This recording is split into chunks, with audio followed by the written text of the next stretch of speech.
Hello guys, টুম পার্লারের আরেকটি ব্লগে অনেক স্বাগত। তো বন্ধুরা, তোমাদের খবর কি? তোমরা কেমন আছেন? আশা করি খুবই ভালো আছেন।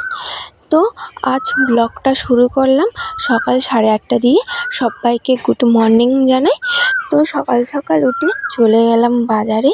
তো আজ বাজারে এসে দেখি প্রচুর বৃষ্টি হচ্ছে। মাঝ রাস্তায় এসেছি, এত বৃষ্টি হচ্ছে কি বলবো। ভেবেছিলাম তোমাদের সাথে আজ এখানে বাজার করি পুরোটা শেয়ার করব, কিন্তু শেয়ার করতে পারলাম না। তো এত বৃষ্টি হচ্ছিল, ছাতা বার করতে পারছিলাম না। তো কোনো রকমে কিছু সবজি কিনে বাড়িতে চলে এসেছি।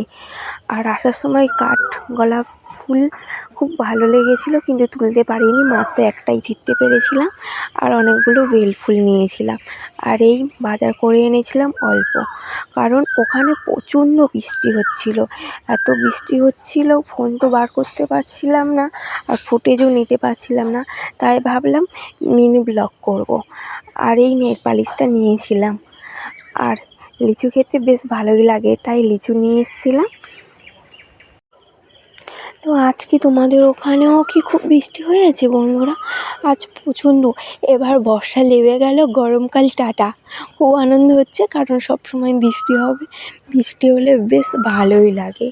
তবে যখন তখন বৃষ্টি হলে ভালো লাগে না।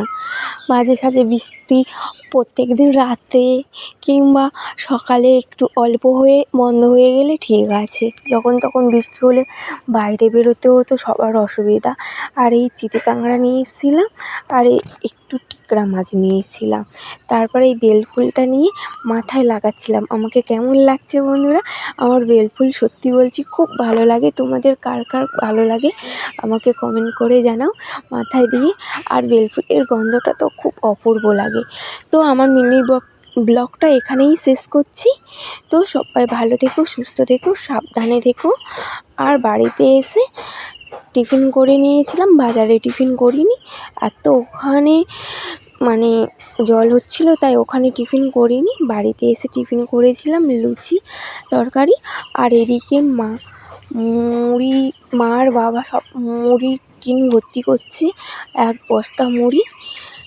আর সবাই ভালো থেকো, সুস্থ থেকো, সাবধানে থেকো। আমার ব্লগটা এখানেই শেষ করছি। ভালো লাগলে অবশ্যই একটা লাইক দিয়ে পাশে থেকো। তো আমার ব্লগটা কেমন লেগেছে কমেন্ট করে জানিও। এখনকার মতন টাটা। আবার ছোট্টখাট্টো মিনি ব্লগ নিয়ে চলে আসবো। এখন তো আর কেউ বড় ব্লগ দেখতে চায় না, তাই ভাবলাম ছোট্ট মিনি ব্লগ করব।